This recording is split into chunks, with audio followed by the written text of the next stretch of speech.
नमस्कार मंडळी, आपणा सर्वांचं मनपूर्वक स्वागत आणि आपणा सर्वांना 2025 या नूतन वर्षाच्या खूप खूप शुभेच्छा.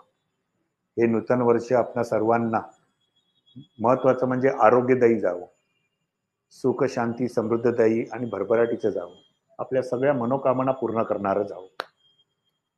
खरं म्हणजे नवीन वर्षामध्ये प्रत्येकाचा गोल असतो की आपल्याला उत्तम काम, आपलं कामकाज, आपल्या नोकरी व्यापार करावा आणि त्याच्यातून आपल्याला भरपूर धनसंपदा प्राप्त हो आणि धनधान्य आलं की घरामध्ये सुख शांती येते.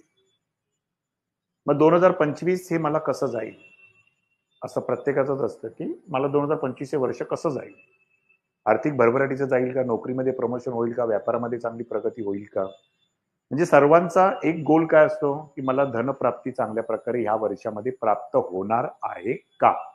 बरोबर आहे. आज आपल्याला ह्याच याच्यावर एक ज्योतिषीय सूत्र शिकायचे. जे ज्योतिष सूत्र मी तुम्हाला सांगतो ते नीट लक्षात ठेवून द्या. आणि तुमच्याकडे प्रत्येक जण जातक पत्रिका पाहायला येत असतो आणि त्यावेळेला तो त्याचा पहिला गोल असतो की मला धन कसं मिळेल, माझ्या कुंडलीमध्ये धनयोग आहे का आणि केव्हा आहे. लक्षात घ्या.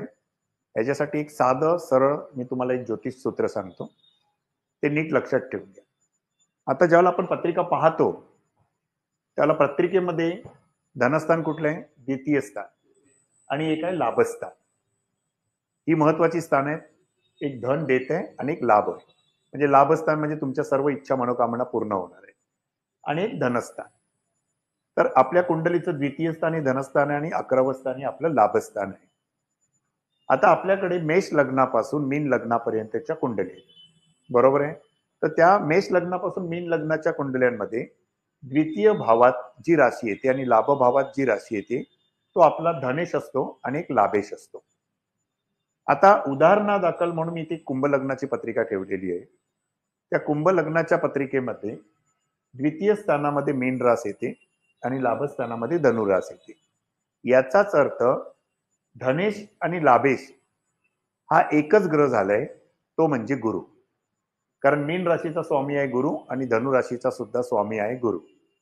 आता तुम्हाला फक्त एकच पाहायचं आहे की आपल्या कुंडलीचा जो धनेश असेल आणि जो लाभेश असेल, तो धनेश आणि लाभेश हा ग्रह नवमांश कुंडलीमध्ये ज्या राशीमध्ये स्थित असेल, नवमांश कुंडलीमध्ये ज्या राशीमध्ये स्थित असेल त्या राशीतून गोचरीचा गुरु ज्यावेळी भ्रमण करतो किंवा त्या राशीला गोचरीचा गुरु ट्रान्झिटमध्ये ज्या वेळेला त्याच्यावर पाहतो, म्हणजेच गुरुला दृष्टी आहे 5, 7, 9, तर गुरु ट्रान्झिटमध्ये ज्यावेळी त्या राशीला पाहिल त्यावेळेला आपल्याला उत्तम धनयोग मिळू शकतो.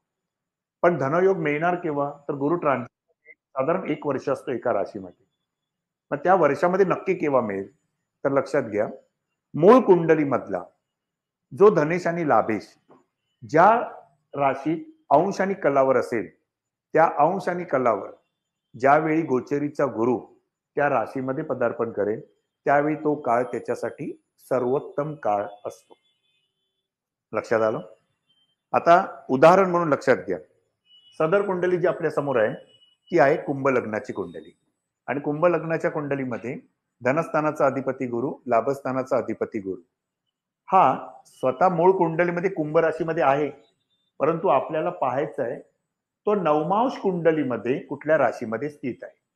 बाजूला नवमांश कुंडली आहे. या नवमांश कुंडलीमध्ये मूळ कुंडलीचा धनस्थानाचा अधिपती गुरु आणि लाभस्थानाचा अधिपती गुरु हा स्वतः वृश्चिक राशीमध्ये विराजमान झालेला आहे, बरोबर आहे. म्हणजे सदर जातकाला लाभ केव्हा मिळेल, तर ज्यावेळी गोचरीचा गुरु या वृश्चिक राशीमधून प्रवेश करेल त्यावेळी सदर जातकाला चांगला आर्थिक लाभ मिळू शकतो. किंवा आता दुसरी बाजू आपण पाहू. वृश्चिक राशीच्या समोरची राशी आहे वृषभ रास.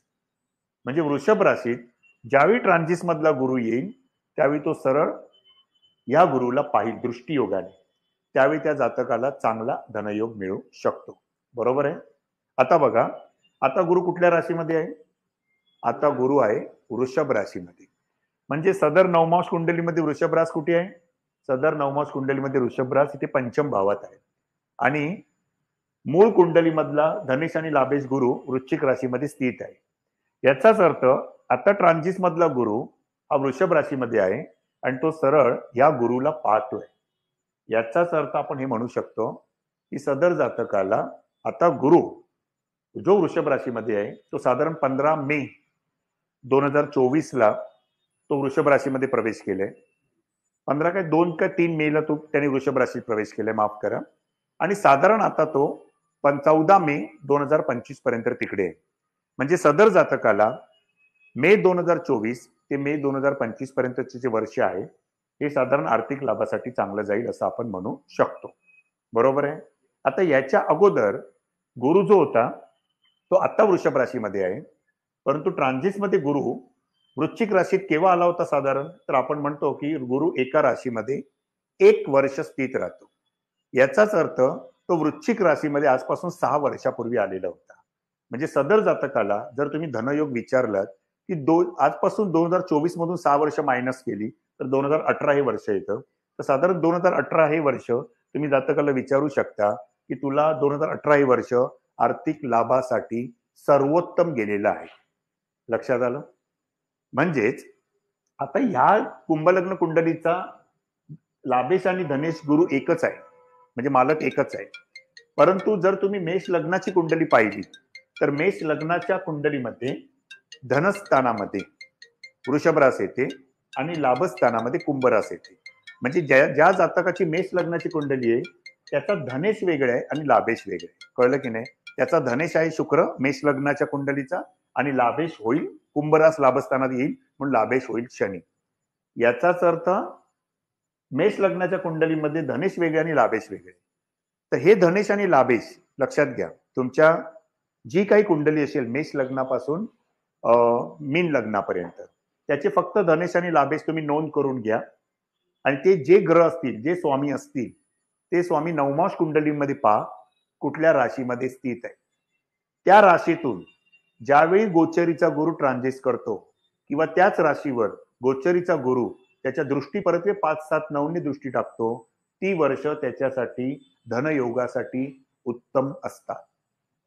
लक्षात आलं. तर आजच्या नवीन वर्षाच्या दिवशी मी तुम्हाला एक महत्वाचं सूत्र दिलं धनयोगाचं. आपापल्या कुंडल्या चेक करा, आपापल्या कुंडल्यांचे धनेश आणि लाभेश पहा आणि ते नवमाश कुंडलीमध्ये कुठल्या राशीमध्ये आहेत ते पहा. त्या राशीमध्ये गोचरीचा गुरु केव्हा येईल किंवा यापूर्वी केव्हा आला होता, त्यावेळेला ती वर्ष आपल्याला धनयोगासाठी कशी झाली प्राप्त झाली याचा नीट आढावा घ्या. पुढच्या क्लासमध्ये आपण अशीच ज्योतिष सूत्र नव्या प्रकारे पुन्हा पाहू. तोपर्यंत नमस्कार.